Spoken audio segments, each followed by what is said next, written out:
Israel आणि अमेरिकेने संयुक्तपणे इराणवर मोठा हल्ला केला। या हल्ल्यात इराणचे सर्वोच्च नेते अली खामेनी आणि त्यांच्या कुटुंबातील अनेक सदस्यांचा मृत्यू झाला। त्यांच्या मृत्यूनंतर काश्मीरमध्ये शिया मुस्लिम रस्त्यावर येऊन निदर्शनं करत होते। या प्रकारच्या कित्येक बातम्या तुम्ही पाहिल्या असतील।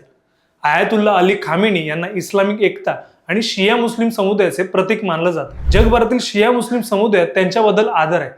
त्यांच्या मृत्यूचे कित्येक पडसाद आपल्याला उमटलेले दिसतात।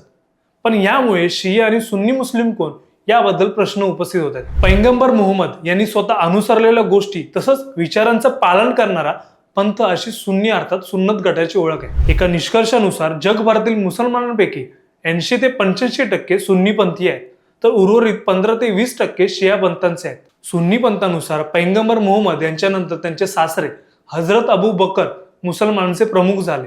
सुन्नी पंथ त्यांना खलिफा म्हणतो, तर सुन्नी पंथ यांच्या तुलनेत शिया पंथांचे आचार विचार धर्मविषयक विचार भिन्न असतात। पैगंबरांनंतर दूत पाठवण्याऐवजी इमामांची नियुक्ती केली जावी या विचारांचे ते समर्थक आहेत। तर पैगंबरांच्या निधनानंतर त्यांचे जावई हजरत अली यांना शियापंथी उत्तराधिकारी म्हणून मानतात। शियांच्या म्हणण्यानुसार पैगंबरांनीही अली यांनाच उत्तराधिकारी म्हणून जाहीर केलं होतं, पण हजरत अबू बकर यांनी फसून प्रमुखपदी आपली वर्णी लावून घेतली। शियापंथीय मुसलमान पैगंबरानंतरच्या 3 खलिफांना नेता मानत नाहीत, तर त्यांच्या म्हणण्यानुसार अल्लाहनं मोहम्मद यांना पैगंबर म्हणून पाठवलं होतं। या दोन्ही पंथांमध्ये असंख्य उपपंथ आहेत। शिया आणि सुन्नी हे 2 स्वतंत्र गट जरी असले तरी अल्लाह एकच आहे यावर त्यांचं एकमत आहे।